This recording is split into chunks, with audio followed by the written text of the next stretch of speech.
Agosto de 2016. Há exatos 10 anos, o mangá de Bleach chegava à sua tão esperada conclusão. O último capítulo de uma história que se apresentava apenas no formato de mangá depois do fim do seu anime em 2012. E digamos que foi um período deveras complicado. O final foi bastante apressado, era hate pra cima do autor porque o Ichigo ficou com a Orihime e não com a Rukia, gente queimando a sua coleção inteira de mangás, uma quantidade massiva de análises fazendo um revisionismo equivocado da história só pra dizer que Bleach sempre foi ruim e muitas críticas vindas de outras fandoms acusando a obra de ter sido cancelada. Acontece, rapaziada, que Bleach nunca acabou de verdade. E eu vou provar pra vocês neste vídeo que a obra sempre esteve presente nesses últimos 10 anos de uma forma ou de outra, e que a volta do anime e o anúncio da nova saga do mangá sobre o Arco do Inferno é apenas mais uma consequência de que Kubotaito, o autor de Bleach, jamais abandonou a sua história e tampouco forças externas queriam que ela acabasse. Pra gente compreender melhor esses eventos, vale organizar todos eles em uma pequena timeline pra explicar os períodos que Bleach passou até chegar no momento atual, começando com os Dark Times, ou os Tempos Sombrios, como eu gosto de chamar, em referência aos quadrinhos de Star Wars que eu aprecio muito. Antes de qualquer coisa, quando a gente fala sobre o final do mangá de Bleach, um ponto precisa ficar bastante claro aqui. Embora a conclusão tenha sido realmente apressada e abaixo das expectativas, a decisão de encerrar a história partiu do próprio Kubo, motivada por seus graves problemas de saúde. Esse detalhe é fundamental. Mesmo alguns anos antes do fim do mangá, o autor já estava com a sua condição debilitada, e isso só veio se agravando com o decorrer do tempo. Inclusive, ele até cogitou encerrar a obra antecipadamente por volta do 10º ano de serialização, mas uma carta anônima de um garoto em estado terminal, relatando que Bleach lhe deu forças para continuar vivendo, motivou o autor a continuar. Na época, o Kubo fez uma busca massiva pelo remetente da carta, e graças à ajuda de muitos fãs, ele conseguiu descobrir quem era o garoto. Eu vou deixar aqui na descrição um vídeo do Izu, do canal do Izu, trazendo todos os detalhes sobre esse suposto cancelamento de Bleach, tá? Ele conhece muito mais sobre mangás e tem bastante propriedade para falar sobre o assunto do que eu. Com o fim do mangá e o encerramento de grande parte do marketing em cima da obra original,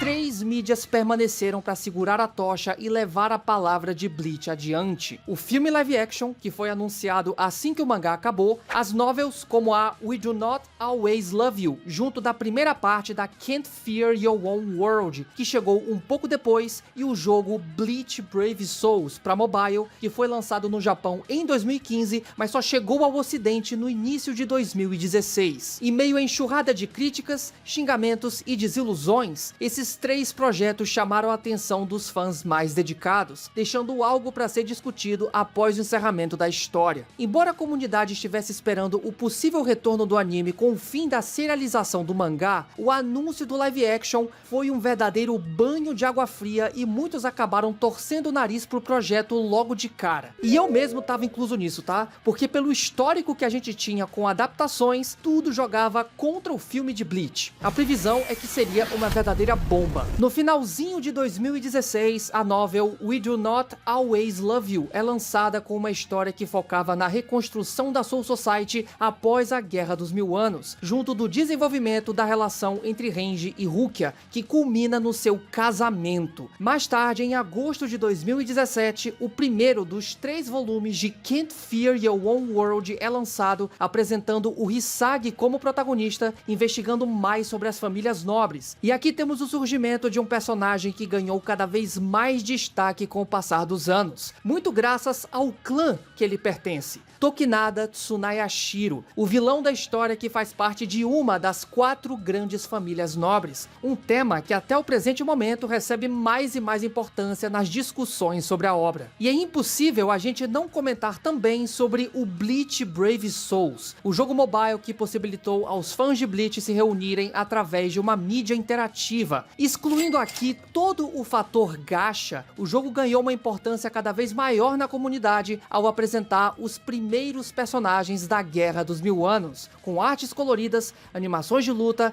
habilidades e principalmente dublagem. Foi aqui que a gente descobriu a voz quase idêntica que o Yamamoto recebeu depois que o dublador original faleceu. しばし戦の優越をくれてやる。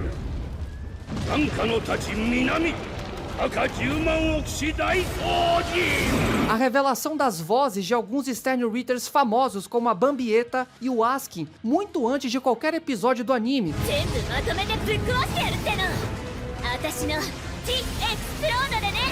絶対脱出不可能だ。リフトリング。 E depois de muitas especulações por parte dos fãs, a descoberta que de fato Yhwach tinha a mesma voz do Zangetsu. Inclusive, pro anúncio da volta do anime, eles utilizaram as mesmas falas do Brave Souls. 絶望してくれるなよ。さあ、絶望してくれるなよ。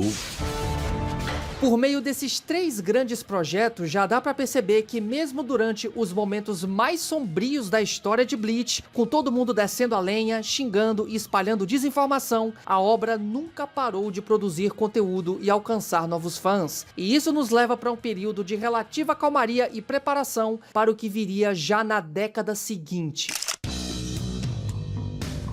A percepção geral sobre Bleach começa a mudar lentamente a partir de julho de 2018 com o lançamento do próprio filme live action. Sim, por incrível que pareça, a adaptação foi bem recebida pela comunidade. O filme é realmente bom, claro, dadas as devidas proporções e o histórico de adaptações de obras japonesas. Mas esse carinho especial ao revisitar o início da história chamou a atenção dos fãs mais antigos que achavam que a obra havia caído no completo esquecimento. Até a data de publicação deste vídeo, o filme está disponível na Netflix. Ainda no mesmo mês, em 14 de julho de 2018, na edição de comemoração dos 50 anos da revista Weekly Shonen Jump, o Kubo lançou o one-shot especial de Burn the Witch, onde conhecemos a história das bruxas Noel Nihashi e Nini Spankoli, que trabalham combatendo dragões na Londres Reversa, a filial ocidental da Soul Society. Burn the Witch foi a primeira obra lançada pelo Kubo desde a publicação do último capítulo de Bleach, o que já indicava que ele lentamente estava voltando à cena dos mangás, além de ser um atestado de que ele não havia largado completamente a obra, uma vez que Burn the Witch se passa no mesmo universo. No final de 2018, nós tivemos o lançamento do Bleach Jet, um artbook de tamanho monumental com mais de 700 páginas divididas em 2 volumes, trazendo ilustrações dos 15 anos da serialização de Bleach. É muita arte. Junto disso, os 2 volumes restantes da novel Can't Fear Your Own World são lançados, abordando de forma mais profunda as famílias nobres, Fullbringers, Bankai do Hisagi, Bankai do Shinji, o passado do Tousen, Stern Reader sobreviventes, Urahara metendo Radon 99, coisa pra caramba. Todos esses elementos complementando o final rushado do mangá e dando muito mais peso pros eventos que encerraram a história. Já no início de 2019, as redes sociais e fóruns de discussão sobre Bleach já estavam inundados de postagens sobre as revelações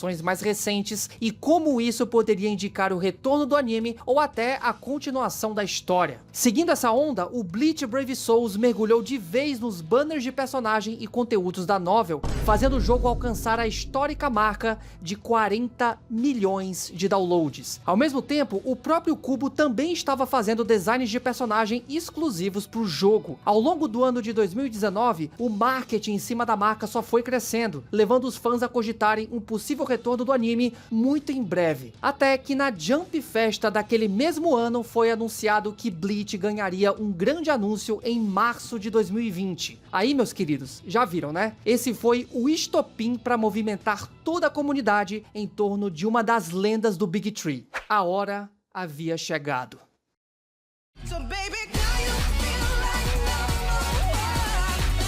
Em 20 de março de 2020, no projeto especial de 20º aniversário, foi anunciado oficialmente o retorno do anime Bleach. Sim, depois de vários anos sem uma posição oficial, Bleach voltava às telas adaptando o arco final da Guerra Sangrenta dos 1000 Anos. A fandom foi abaixo, reacts pra todo lado, reviews, opiniões, matéria em tudo quanto é canto. Bleach estava de volta ao mainstream e isso permanece até os dias atuais. Não apenas isso, mas também tivemos o anúncio início de uma serialização de Burn the Witch e um filme que posteriormente foi dividido no formato de 3 episódios quando veio pro ocidente, além de uma grande exposição de arte que mais tarde se tornaria o Bleach X. Burn the Witch recebeu 4 capítulos e uma promessa de continuação, mas devido ao envolvimento do Kubo com a produção do anime, isso acabou ficando em segundo plano. Já no começo de 2021, os fãs foram agraciados com um dos projetos mais icônicos e importantes relacionados a Bleach, o Club Outside, uma verdadeira máquina de perguntas e respostas, artes exclusivas, atualizações sobre a franquia e da própria vida pessoal do Kubo. Quantas vezes eu ou centenas de outros criadores já não citaram uma informação importante dada pelo Kubo que saiu apenas no Club? Já são quase 1000 perguntas relacionadas à obra e a tendência é que venha cada vez mais. Um projeto que começou inicialmente com a duração determinada de 1 ano está de pé até hoje, sempre se renovando. Em agosto de 2021, antes mesmo da estreia do anime, outra bomba caiu na comunidade com o lançamento do one-shot especial No Breaths from Hell. Enquanto todo mundo pensava que o capítulo comemorativo serviria apenas para complementar o final do mangá, o Kubo surpreendeu a comunidade mais uma vez, apresentando uma nova ameaça vinda do inferno, personagens novos e principalmente uma tonelada de novos mistérios. Desde o Kazui, filho do Ichigo, abrindo portais pro inferno, até a possível volta dos capitães já falecidos. Com mais uma promessa de continuação, o Kubo sai de cena para se dedicar quase que 100% na produção do anime, desenhando novos storyboards, consultando os produtores, passando informações que ele não conseguiu incluir no mangá e acompanhando de perto o processo de dublagem. E esse envolvimento só aumentou no decorrer das temporadas. Com a chegada da animação, Bleach abandonou o antigo esquema de cores e adotou uma nova estética, atualizando a sua identidade visual para atrair um novo público. As fontes ficaram mais grossas, os designs ganharam contornos mais limpos e os filtros de iluminação passaram a ditar muito o tom das cenas. Em outubro de 2022, a espera finalmente acabou quando foi ao ar o primeiro core da Guerra Sangrenta dos 1000 Anos, com destaque especial para o episódio 7, onde tivemos a revelação dos capitães originais que fizeram parte da primeira Gotei 13, um grupo de assassinos sanguinários que deram um apavoro nos Quinches e que possivelmente também estarão no inferno. E a partir daqui, rapaziada, fica até difícil citar tudo relacionado a Bleach que veio depois. Fora todo o marketing de propaganda, produtos, exposições de arte e outros projetos paralelos, a gente teve a estreia do Cure 2 em 2023, revelando a Bankai da Shutara, que foi um dos momentos mais memoráveis do novo anime. Mais tarde, naquele mesmo ano, o antigo one-shot de Burn the Witch ganhou uma adaptação animada. Em 2024, o Cure 3 chegou adicionando várias cenas novas que não estavam no mangá. Em 2025, não tivemos anime, mas o lançamento de Bleach Rebirth of Souls agradou uma boa parcela dos fãs que há tempos pediam um jogo de luta atualizado da franquia. Agora, em 2026, estamos recebendo a última parte do anime que abre caminho para a conclusão épica da Guerra Sangrenta dos 1000 Anos. E o melhor é que tudo indica que muito em breve a gente também receba o anúncio da volta do mangá que vai cobrir o Arco do Inferno. Embora ainda não tenhamos previsão de lançamento, o novo jogo para mobile Bleach Mirror's High também já está em testes fechados, com direito a uma história e personagens originais concebidos pelo próprio Kubo.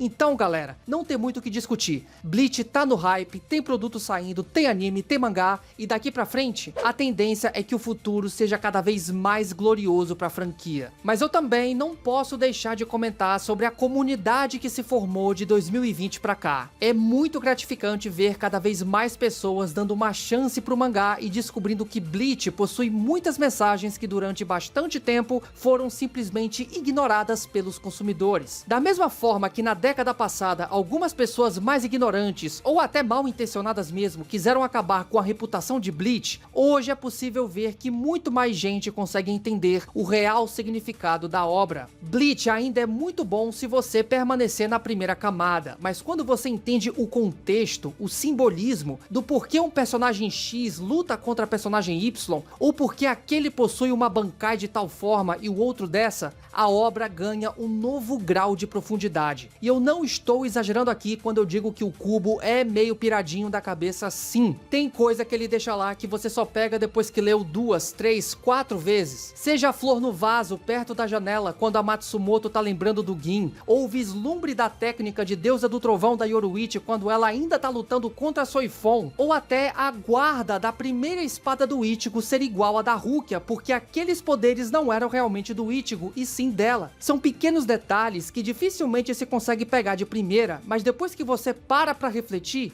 tudo começa a fazer sentido. Foi assim que surgiu, por exemplo, a Cubologia, com o narrador, o Alexandre, o Zé, o DC, o analista. A gente não tá só fazendo o papel de informar vocês, a gente também aprende junto com vocês, porque qualquer um pode descobrir algo sobre Bleach que nós ainda não percebemos. Então é muito gratificante ver essa enorme comunidade se ajudando cada vez mais. Fora os outros agentes que nem aparecem diretamente nas lives, mas são tão importantes quanto, como o Dubs do Operação Dubs, as comunidades do Facebook e a página Las Noches, que construiu um dos maiores acervos sobre a obra no Brasil. Então todos nós somos apenas uma peça nesse enorme ecossistema que agrega a obra do Kubo. Muito obrigado por terem assistido até aqui. Aqui é o Matheus do canal Bambuto e até mais.